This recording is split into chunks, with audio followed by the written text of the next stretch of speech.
What's up, me Top, and welcome back to another video on the channel. And welcome to Hexxit 2. Hexxit 2 is the successor of a very popular mod pack known as Hexxit. In this video, I'm going to be going over Hexxit 2, a brief history of it, and I'm going to be playing around 10 minutes or so of Hexxit 2 gameplay. And I'm also going to be doing a series on Hexxit 2. But for now, make sure to subscribe if you haven't already to enjoy more Hexxit gameplay and also to enjoy my other Minecraft content.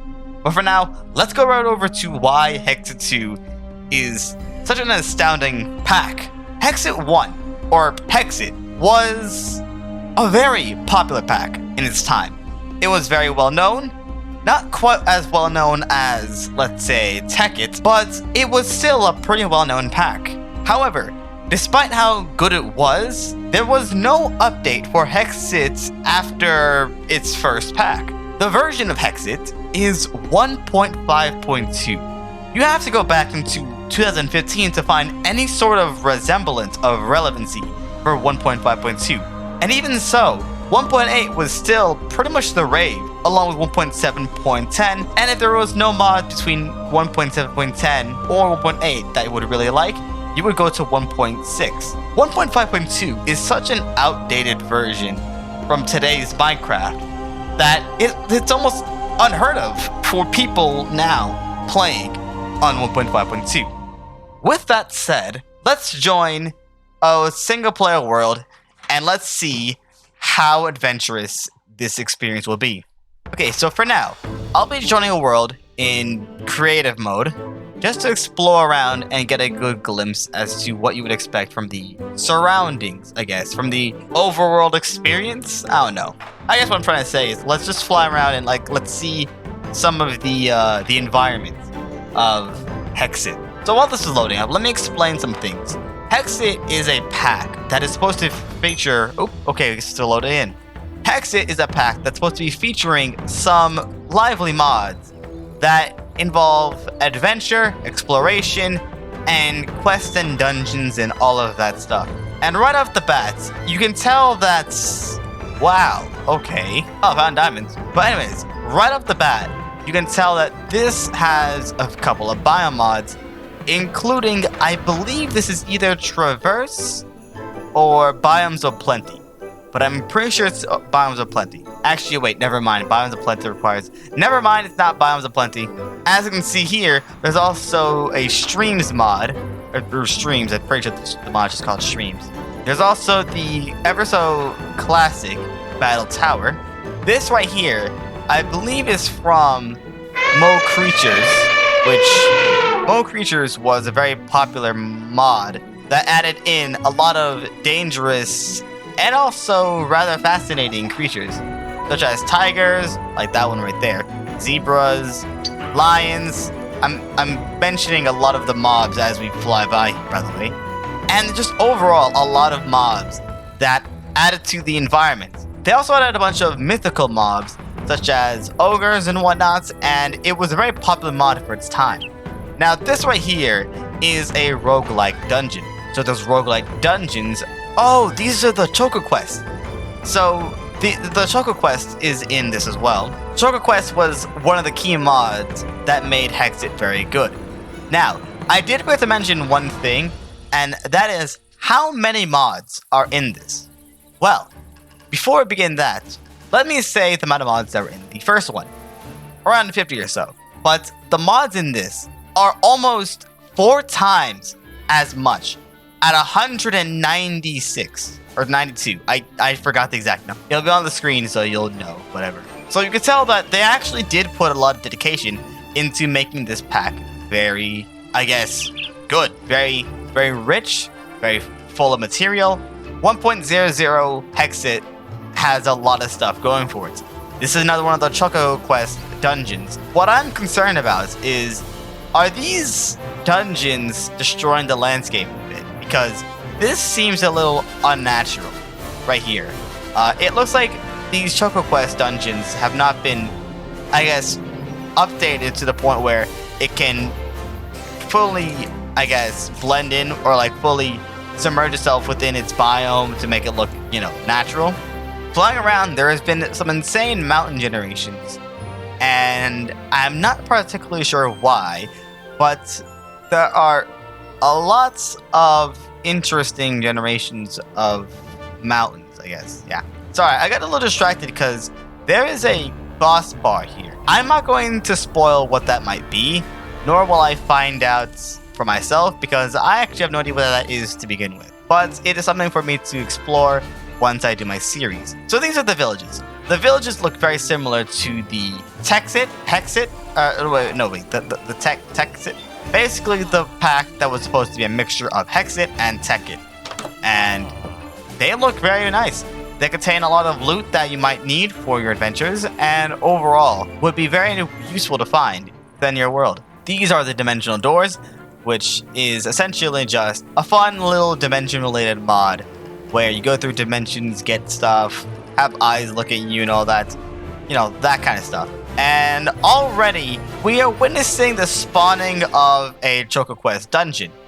Now, as you can see, they're not really that smooth in terms of like how they spawn in, but they do contain a lot of enemies inside. So be very careful with how you handle these dungeons. Here's another Choco Quest dungeon. So it looks like they do destroy the landscape a little bit, but they at least round out the edges just a tad bit so that it won't look too out of place. Yet I do feel like might be a little too far out of place still. The mod creator of this Choco Quest isn't the same as the one that previously created the Choco Quest. I just hope that they find a way to rework the mod so that it would look a little better when spawning in. Okay, so while we're flying around here, let's actually take a look at the just enough items to see what exactly is in here. Yes, these are the classic backpacks from the previous Hexxit. Those are very useful. We also have Bibliocraft, of course, Chisel, a lot of designing related, Tinker's Construct, Quark, Reliquary. Overall, just a bunch of adventure-related stuff, and nothing too much more than just that. The bosses that you expect to find in this pack are relatively straightforward. It is the Choco Quest bosses along with the Twilight Forest. There are a few more bosses here and there from other mods. And overall, yeah, that's basically it for what you might find in Hexxit.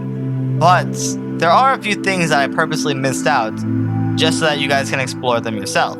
Now, in terms of level of difficulty, I wouldn't say that this is the hardest pack, but I wouldn't call it a pushover. As nighttime approaches, you might see some bizarre looking mobs all over, and these are also a part of the Mo creatures, at least some of them are.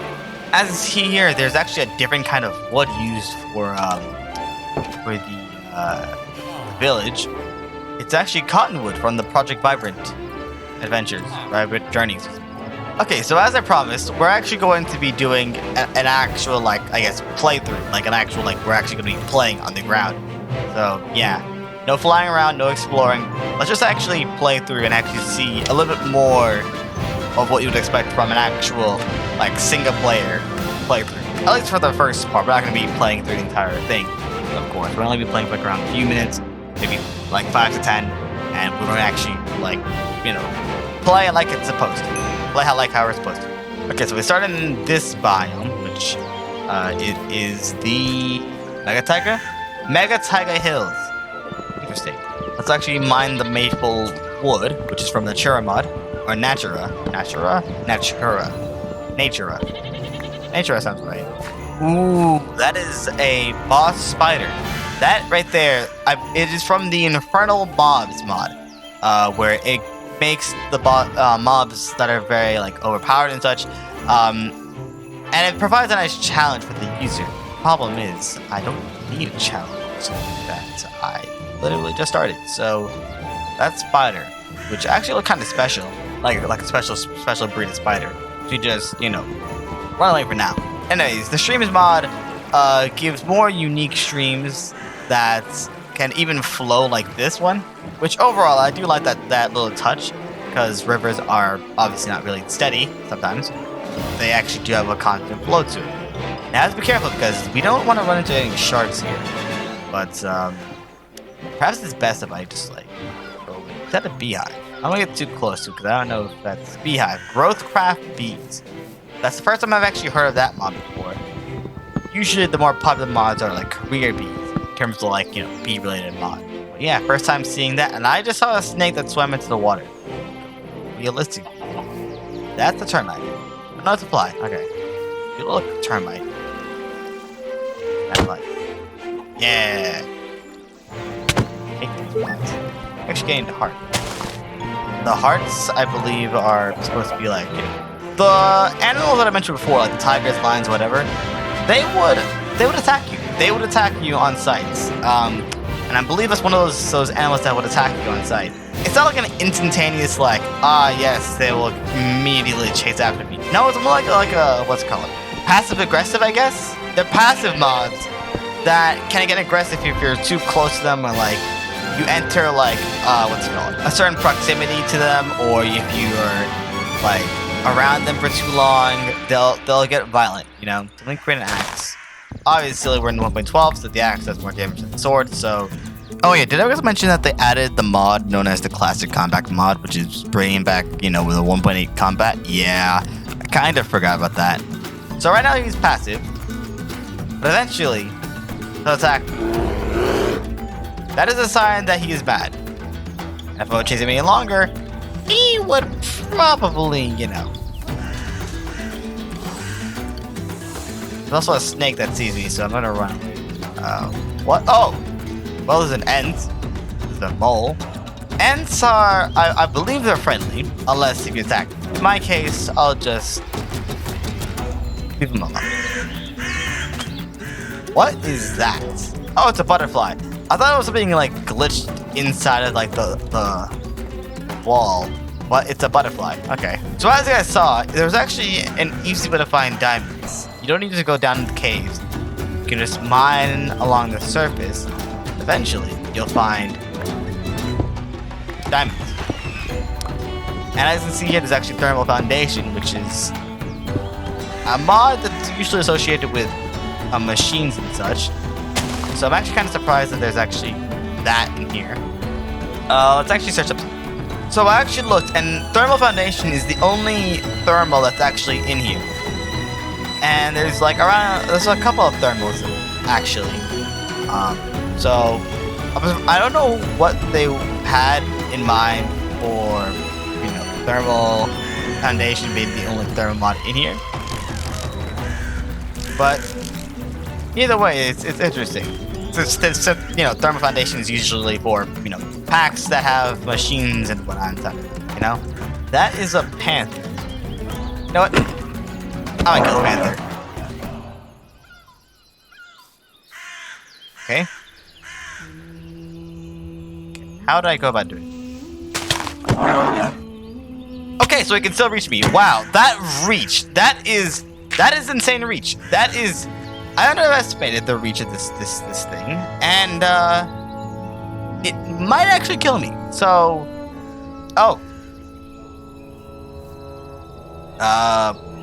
okay, then butterfly. Now there is also this barley, which.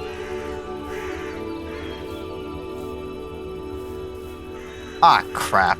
Barley is also used for food, which well, at least this barley, I hope this barley is used for food. Sometimes the barley is for food.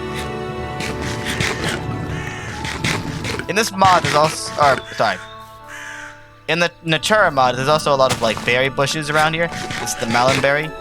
I'm trying to think of the other berries, but you know, when you come across them, you'll know.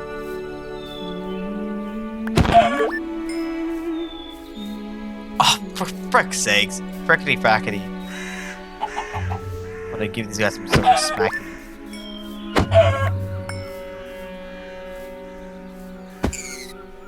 What? Oh. Okay then.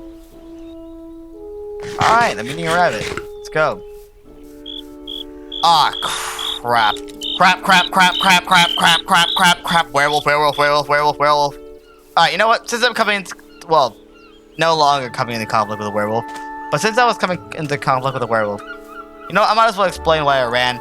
Werewolves, when you hit them with any kind of weapon, they take around 1 damage. And only 1 damage. The way to kill a werewolf is to use a gold sword. Or at least I believe it's gold. I believe it's gold that works against them. That guy is a boss. Yeah, I'm not dealing with that. Like, let me see. Rare charging zombie phoenix. Sprint fiery vengeance. I'm trying to think what.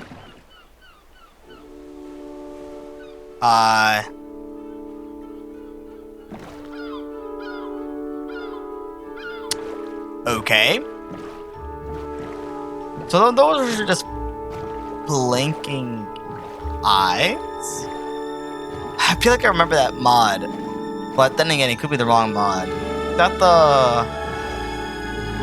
It's not the one where like you place a torch down, save you from that monster thing. Oh, whoa! What? I thought I saw something move there. False alarm. Whoops. I'm sorry. Very jumpy. Yeah. What are those eyes right there? So I just want to fight them. I'm on 2.5 hearts. I don't think I'm gonna be lasting very long. Alright then. Ah, crap. Alright, how'd it go? What the frick is happening to that husk? Oh no, that's a phantom. Phantom boy. Well, not really a phantom boy. It's more like a ghost. Shooting star! Gotta do this fast. Crap. Aim for my boat. What in the world is that thing? It's a creeper with a hat, I think. I think that's a hat. The Doom Creeper. You know what? Let's let it blow me up. You know, might as well just end the episode off with something very fun. Do it, Creeper.